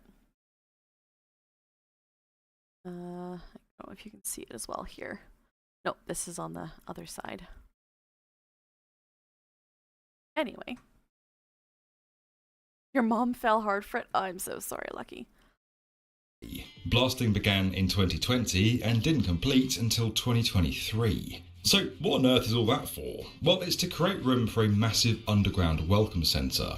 More on that in a bit. By the start of 2025, concrete was being poured for the parts of the new centre that have to go in first, such as walls, stairs and elevator shafts. But the most complicated part of the excavation work is yet to come. The Welcome Centre has to extend underneath the main building, which currently has no basement levels at all. They've decided to add some in now. Right, Morgan? I'm like, I remember talking to people about, you know, I mean, they're always doing renovations on the on Parliament Hill. And to see cranes and stuff outside of the building is not that unusual, but this is like a whole nother level. Now, more than 100 years after the building was first constructed. At the same time, a base isolation system is now going to be installed to give the building earthquake protection. To do this, the entire centre block... High five, Lucky, for cutting people out with bad ideas. must be separated from its foundation.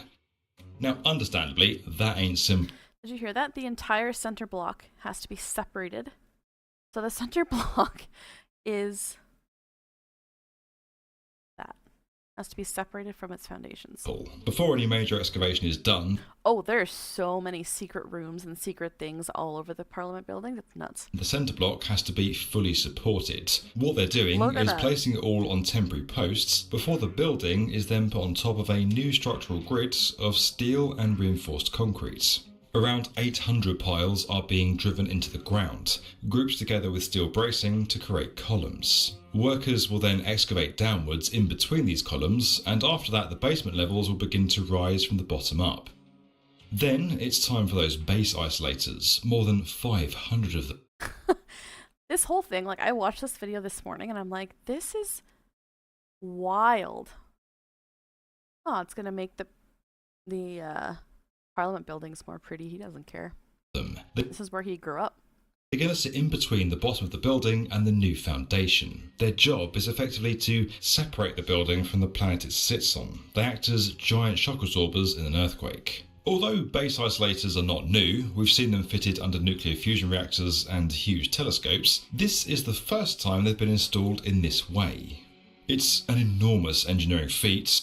Yeah, see, like, this is not unusual to see. I remember seeing cranes around Parliament Hill all the time because they're constantly fixing the outside, or at least they were when I lived there. But yeah, like, look at this. They're rebuilding parts of the outside.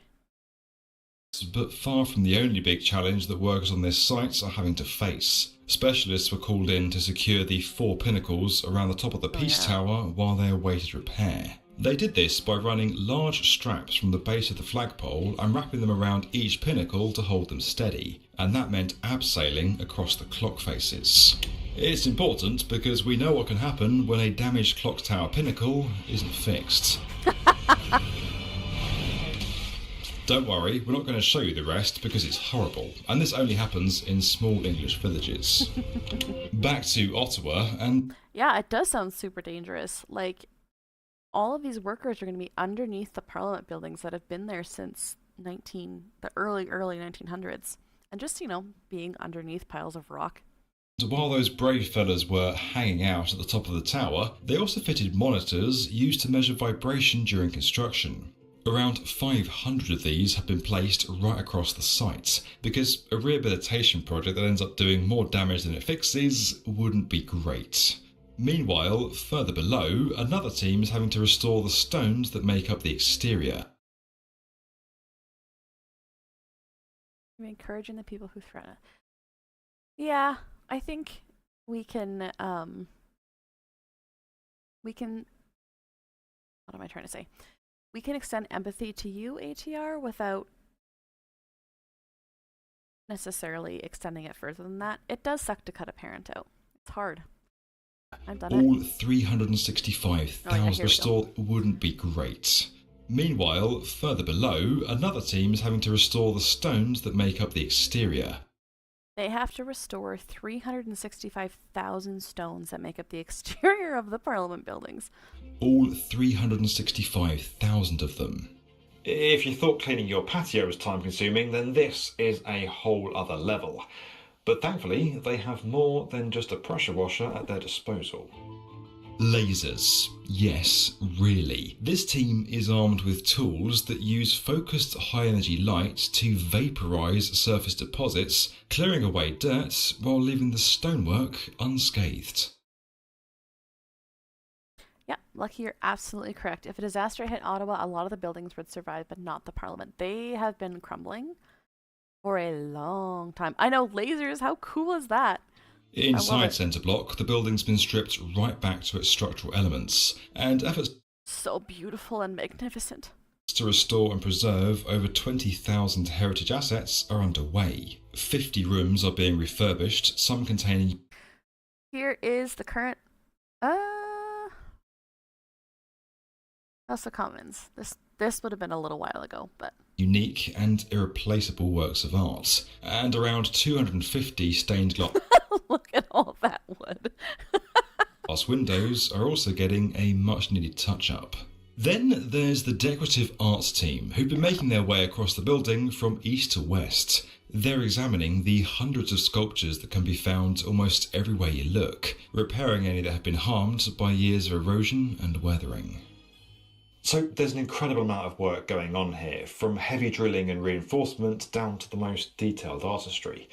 That's super unfortunate, Kalinar. I have an uncle that lives in Florida and is the most Florida person you'd ever met.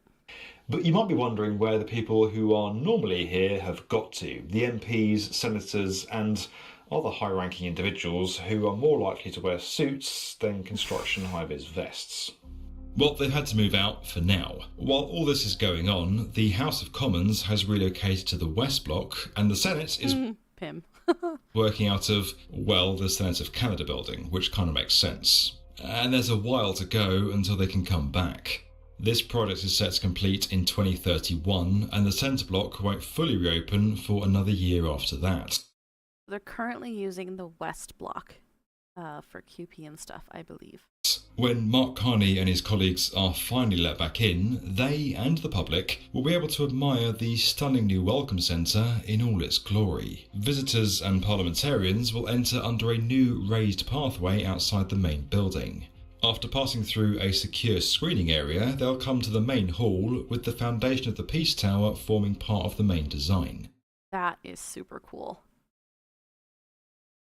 They'll be able to see the top of it too, through the skylights that cover the new space, filling the hall with light. With connections to the west and east blocks, the centre is going to act as a secure, accessible front door to Parliament. As for the centre block itself, Canadians are going to be handed back a treasure that has been both... I have sat there, like... I think. Yeah, Conservatives would be here, so I would have sat somewhere over on this side. Ooh. This side. both restored and fully modernised, ready for another century of service. It's obvious why historic buildings need to be maintained, but it's not often that you see a restoration project go to the lengths of what we're currently like, look at the details of some of this seeing stuff. unfold in Ottawa. This isn't just about patching up a crumbling icon, it's a chance to ensure it can withstand whatever the future holds. If you enjoyed this video and you want to get more from the definitive video channel for construction, make sure you're subscribed to the B1M.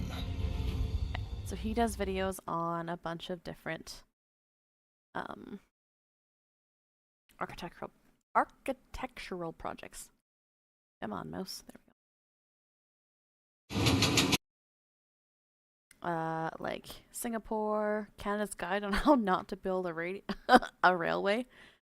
Yeah, a bunch of different buildings, which is super cool. Yeah, I saw that in the Discord this morning and I was like, that is so cool.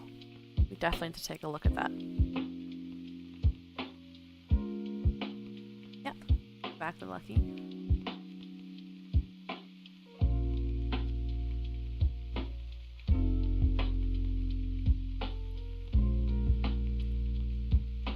Holy moly. Here is another image of the giant hole. Oh. Heck. Look at this.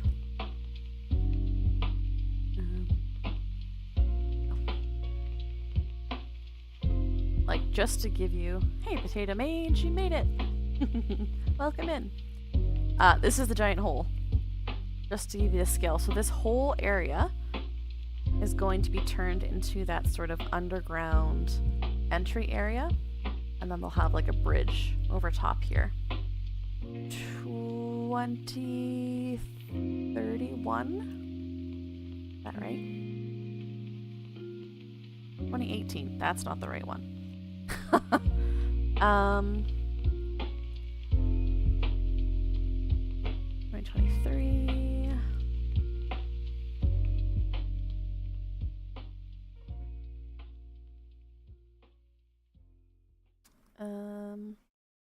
Decorative tarps. This to me is hilarious. So they have tarps on the scaffolding that look like the things behind them. So like that. I think they're just pictures of what's behind. I love it. 2018 right on schedule. Yeah, exactly. Yeah, except this one. Before the installation of the decorative tarps.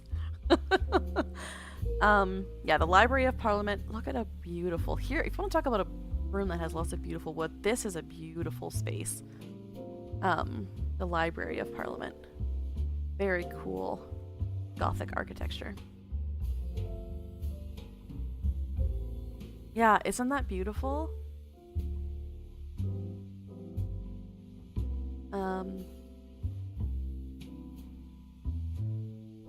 I remember as a kid, I grew up geometry, the accurate geometry of emission modeling lectured. Other infos. Our model will give the... I want to build a library. Yeah, decorative tarp sounds very Canadian.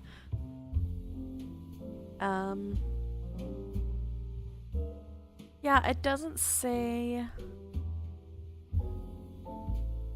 when it's supposed to be finished, but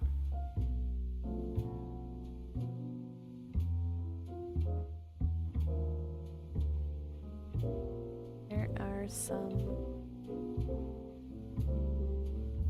Let's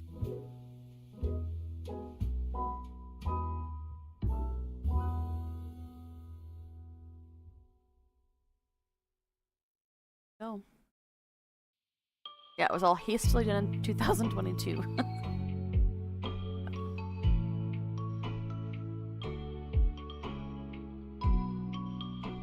Let's see more of the inside. Here.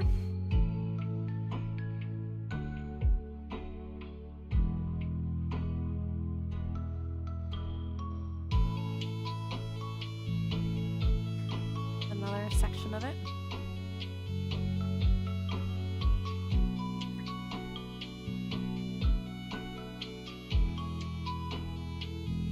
The textures are placeholders. The most dramatic chapter in 1916. Parts of it were burned. Yeah. Very, very beautiful building.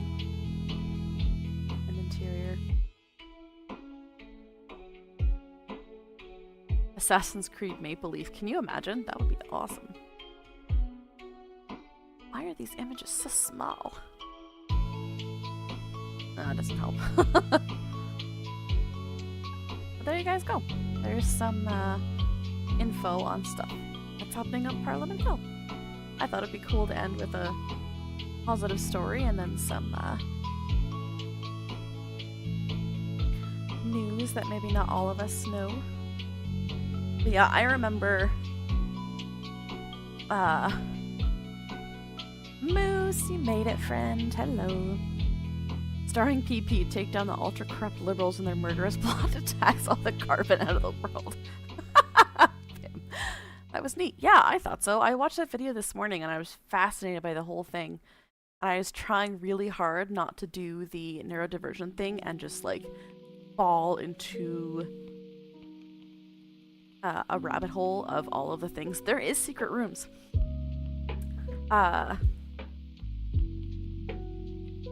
trying to figure out how to tell this story without doxing myself.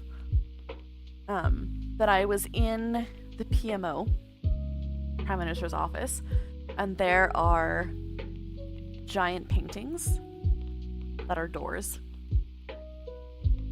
And curtains that can be moved. Yeah, absolutely, Potato Mage. You gotta have the secret rooms. Any of the secret rooms have large snakes. Depends. Yeah, exactly, Pim. One of Trudeau's jump scares them from the secret rooms. Probably.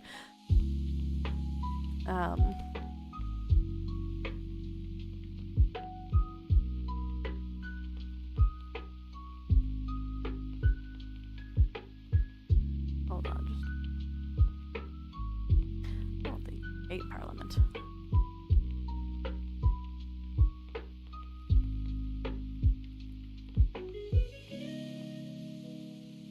Oh, biscuits. Hello, Moose. It's from 2013.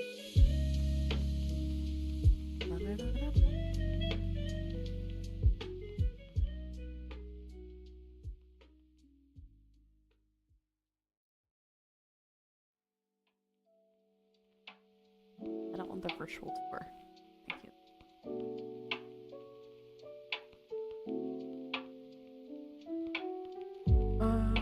Never mind. Anyway, but there are definitely... Yeah, there's a hidden door in the opposition leader's office and a secret staircase in the office previously used by Alexander Mackenzie, the second Prime Minister. That would have been why. Because he worked for the opposition leader. And the opposition leader's office is the one that has the secret staircase. Very cool. Yeah. Yep. Oh, absolutely, Tyrion. That's absolutely what they're for.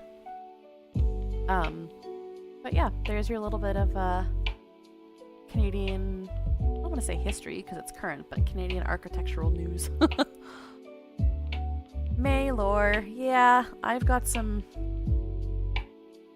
stories, but current events, there you go, Pim. I have to be really careful about not doxing myself, because, you know, it's just the safe thing to do.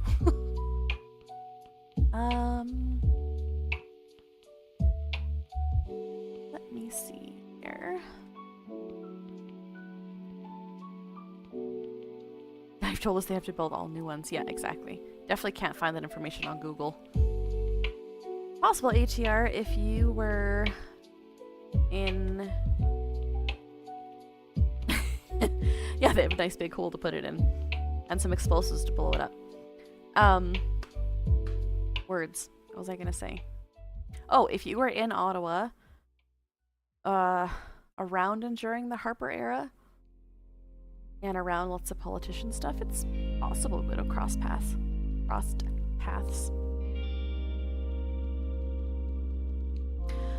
Alright, my beautiful friends.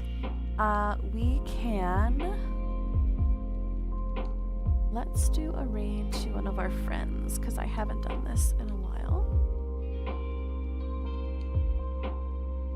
Their friends and stuff were, yeah, that is possible.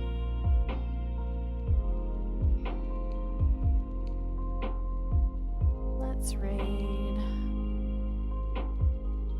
our dear friend, Faya Kim.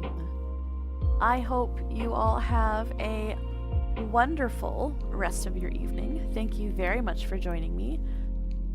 Hopefully in the next... I'm glad you were here. Thank you for being here. Thanks for being here. Thank you for the chats. Thank you for the love. I appreciate you all, and I will see you at some point this weekend for a gaming stream. Good night, y'all. Much love. Bye.